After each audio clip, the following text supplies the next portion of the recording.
J'ai reçu ces derniers mois de nombreux messages de gens qui veulent savoir si, selon moi, l'école est nécessaire ou pas lorsqu'on veut entreprendre. J'ai ma petite idée et je ne vais pas passer par 4 chemins.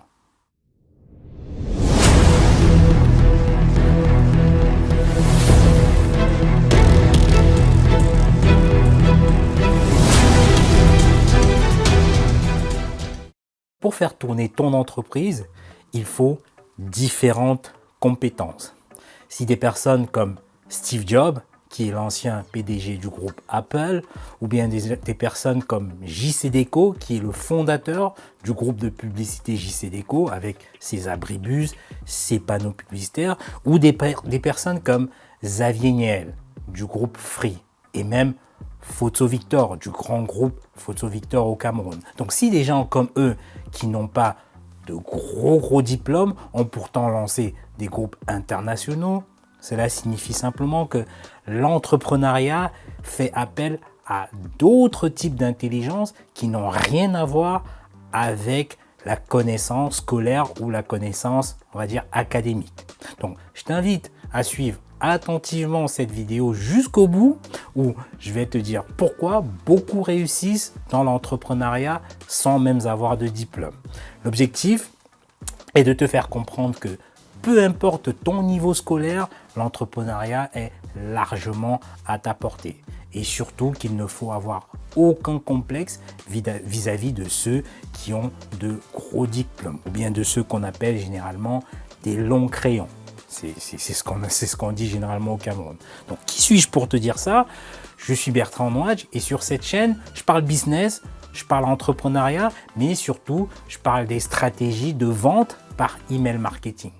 J'accompagne de nombreux entrepreneurs à multiplier leur chiffre d'affaires grâce à des stratégies d'email marketing que j'applique moi-même à mes entreprises. Donc, si tu veux avoir toutes les semaines des astuces croustillantes sur les méthodes de vente, sur les stratégies d'email marketing ou même sur le développement personnel, alors clique sur le bouton rouge, s'abonner et puis abonne-toi à ma chaîne. Pour en revenir sur l'importance ou non de l'école lorsqu'on est entrepreneur, je dirais qu'une personne qui a un niveau baccalauréat a déjà tous les éléments pour réussir en business parce que à ce niveau, il sait au moins lire, compter et écrire. Et ça va faciliter beaucoup de choses par la suite. Pour preuve, dans les années 2000, j'ai fait la connaissance d'un gars, Eric, mais que nous appelions Rico. Donc Rico est un entrepreneur hors pair. Donc c'est celui qui m'a initié à l'entrepreneuriat, notamment dans la vente des billets de spectacle et la vente des posters à la sortie des spectacles. Rico n'avait pas plus que le baccalauréat, mais c'est un garçon qui m'impressionnait par sa capacité d'analyse, le bon sens qu'il avait. Et tout le temps, ce qu'on faisait, on achetait des billets de spectacle avant certains concerts et certains événements sportifs comme Roland-Garros, les matchs de football du championnat notamment. Et donc, on revendait ces billets devant les salles de spectacle lorsque les prix étaient à la hausse. C'était un petit peu comme à la bourse de Paris ou de New York. Ce qui était très intelligent, c'est que quand nos billets achetés à l'avance étaient terminés, c'est-à-dire qu'on arrivait à les vendre rapidement, on avait trouvé un système pour racheter des billets à ceux qui en avaient en trop. Tout ça devant la salle de spectacle. Car tu sais, lors des concerts ou bien des matchs de foot, il y a toujours des groupes de gens qui ont 4, 5 places et puis quelquefois l'un d'eux se désiste ou plusieurs d'entre eux ne peuvent venir ce jour-là. Alors, qu'est-ce qu'ils font? Ils nous revendent les places, des billets au prix indiqué sur le carton. Et nous, on se déplace juste à quelques mètres, puis on les revend quelquefois 3 fois plus cher. Donc, c'est vraiment la bourse du billet à ce moment-là et c'est nous qui régulions le marché. Au départ, on pratiquait notre activité seulement dans les salles de Paris. Mais un jour, les billets électroniques sont apparus. Ce sont des billets qui sont imprimés quelquefois sur du simple papier blanc avec une sorte de code-barre. Donc il était devenu difficile pour nous de les vendre parce que les gens n'étaient pas habitués à ce type de billets et donc ils s'en méfiaient. Et nous aussi, nous avions peur de les racheter à des gens, on va dire mal intentionnés, qui auraient pu imprimer plusieurs billets identiques pour nous les revendre. Donc notre activité a commencé à chuter très sérieusement. On n'arrivait même plus à faire la moitié du chiffre d'affaires qu'on réalisait auparavant. Il faut préciser que sur le marché, à ce moment-là, il y avait encore une moitié de billets cartonnés sous forme de carton et une autre moitié qui était sous forme électronique pour que les gens s'y habituent. Et pour cette raison, Rico me dit, Bertrand, Paris n'est pas assez grand, il est temps d'élargir notre zone d'action pour retrouver un petit peu du chiffre d'affaires. Et c'est là qu'on a décidé d'aller dans toutes les provinces de France et même à l'international. On a encore eu une idée géniale qui était non seulement de vendre des billets d'entrée à l'entrée des salles, mais aussi d'imprimer des posters pour les revendre à la sortie. Donc on pouvait se faire de l'argent à l'entrée et à la sortie des spectacles. Ce n'était pas très légal à cette époque-là, mais il faut dire que c'était toléré, car il me semble qu'entre-temps, les lois ont été durcies. Donc imagine-toi qu'on vendait les posters à 3 € chacun et on pouvait en vendre 100 à 150 posters tous les soirs de concert. Donc c'était un excellent complément de revenus. Nous avons commencé à faire des tournées des artistes comme Johnny Hallyday, Ben Harper, Laurie et j'en passe. Ça signifie qu'on suivait ces artistes partout où ils se déplaçaient, dans n'importe quelle ville. Donc on achetait à l'avance les seuls billets cartonnés qu'on pouvait trouver sur le marché et on avait avec nous les posters. S'agissant des événements sportifs, on a même couvert des événements internationaux comme la Coupe du Monde en Allemagne, les Jeux Olympiques en Grèce et les Jeux Olympiques de Pékin. C'est pour te dire qu'on avait vu vraiment grand. J'ai dit au départ que cette activité fonctionnait comme la bourse. Pourquoi ? Parce qu'il fallait maîtriser plusieurs paramètres à la fois. Sinon, on perdait de l'argent. Et ça, c'était la force de Rico. C'est-à-dire utiliser son intelligence financière et d'autres types d'intelligence qui n'ont rien à voir avec l'école. Un exemple, c'est que avant tout déplacement, tout spectacle, il fallait s'assurer que le chanteur est assez populaire pour remplir les salles, sinon on ne se déplaçait pas, on pouvait perdre de l'argent. Il fallait vérifier la météo, car on savait que quand il pleuvait, non seulement les salles n'étaient pas pleines, mais en plus on vendait difficilement les posters à la sortie. Il fallait optimiser les trajets. C'est important de savoir s'il vaut mieux aller en train ou en voiture. Combien est-ce que ça va nous coûter en essence? Est-ce que ce sera rentable? Il fallait aussi sonder la concurrence pour savoir si les concurrents seraient présents ou pas à l'événement. Le but est toujours de jauger le niveau de concurrence. Et même sur place, pendant qu'on vendait les billets, il fallait toujours connaître le cours, les tendances des prix des billets. Car quelquefois, il suffisait qu'à la caisse centrale, ils remettent des prix sur le marché, et tout de suite les prix s'effondraient. Et tous ces multiples paramètres, Rico savait parfaitement les gérer. Donc grâce à ces actions, dont la majorité était inspirée de Rico, nous avons pu remonter la pente et on a multiplié notre chiffre d'affaires au moins par 10. Ça nous a permis de découvrir des villes, des régions, des pays, des continents dont je n'avais jamais pensé y mettre pied.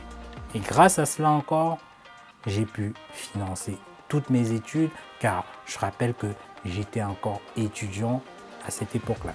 J'ai aussi pu constituer le capital de ma première entreprise et j'ai réussi à vivre pendant presque 2 ans, oui 2 ans, sans prendre de salaire sur mon entreprise, le temps que les comptes se s'équilibrent. Quant à Rico, lui, il a fait de gros investissements dans l'immobilier et dans plein d'autres choses.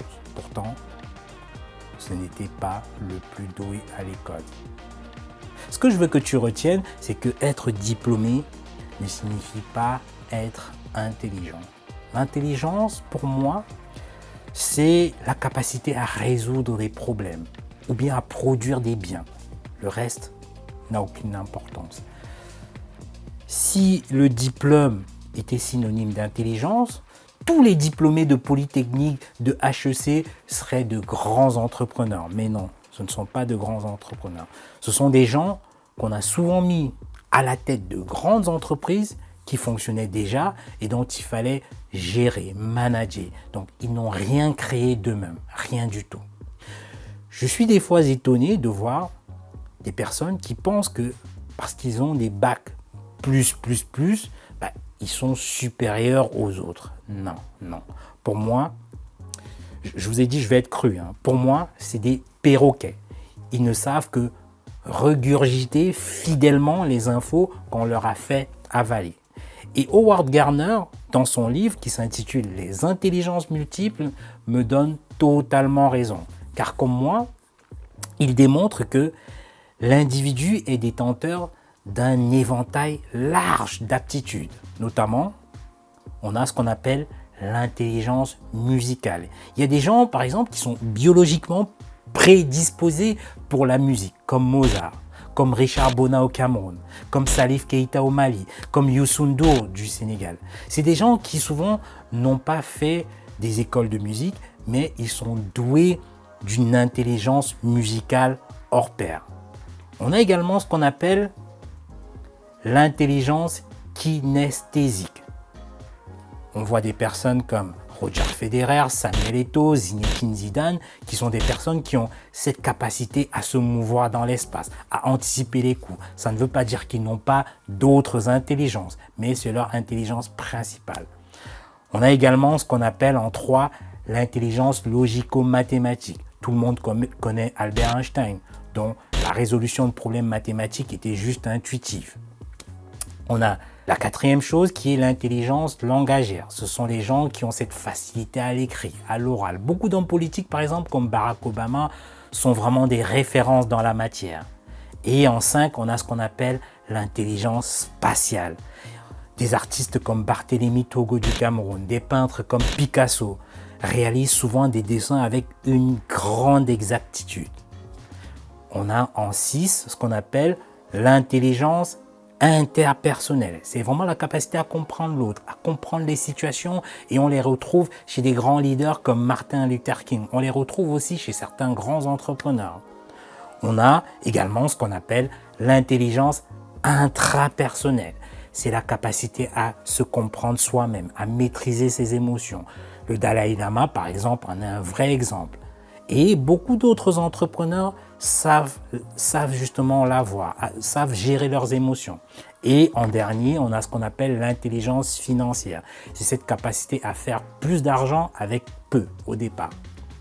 Mais malheureusement, la société nous cantonne dans 2 types d'intelligence, c'est-à-dire l'intelligence logico-mathématique et l'intelligence langagière. Et ça, on le voit d'ailleurs dans nos tests de QI. Et c'est vraiment dommage parce que avec ce système, on a étouffé beaucoup de génies dans l'œuf. On a fait croire à toute une génération d'enfants que s'ils n'étaient pas bons en français et en mathématiques, alors ils étaient nuls dans la vie. D'ailleurs, qui connaît l'image qui va apparaître quelque part ici? Regardez bien cette image.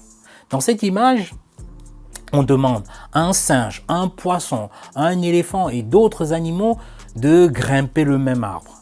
Et il y a une phrase qui est géniale dans cette photo, c'est que tout le monde est un génie. Mais si vous jugez un poisson sur sa capacité à grimper un arbre, il passera sa vie à croire qu'il est stupide. Et cette image illustre bien notre société. Pour finir, l'entrepreneuriat fait appel à toutes les intelligences à la fois, mais surtout aux trois dernières qui sont l'intelligence interpersonnelle, l'intelligence intrapersonnelle et l'intelligence financière. Quelqu'un qui a beau avoir un bac+12 n'a aucun avantage sur toi qui a juste un niveau lycée. Au contraire, souvent, ces bac+12 se sont tellement spécialisés dans un seul domaine qu'ils ont oublié de cultiver toutes les autres intelligences qui font la force du grand entrepreneur. Donc, n'aie vraiment aucun complexe. Si tu veux réussir dans tes projets, avoir du succès dans tes affaires, cultive ton intelligence interpersonnelle pour être un leader. 2. Cultive ton intelligence intrapersonnelle pour savoir maîtriser tes émotions afin de gérer les temps difficiles. Et puis 3, cultive ton intelligence financière pour savoir saisir les opportunités d'affaires lorsqu'elles se présentent. Donc, j'en ai fini pour aujourd'hui. Écoute, abonne-toi à ma chaîne en cliquant sur le bouton rouge s'abonner. Ensuite, active la cloche. Tu seras le premier à recevoir toutes mes nouvelles vidéos. Et aussi, partage cette vidéo à tes connaissances qui pourraient être intéressées. Je te dis à très bientôt.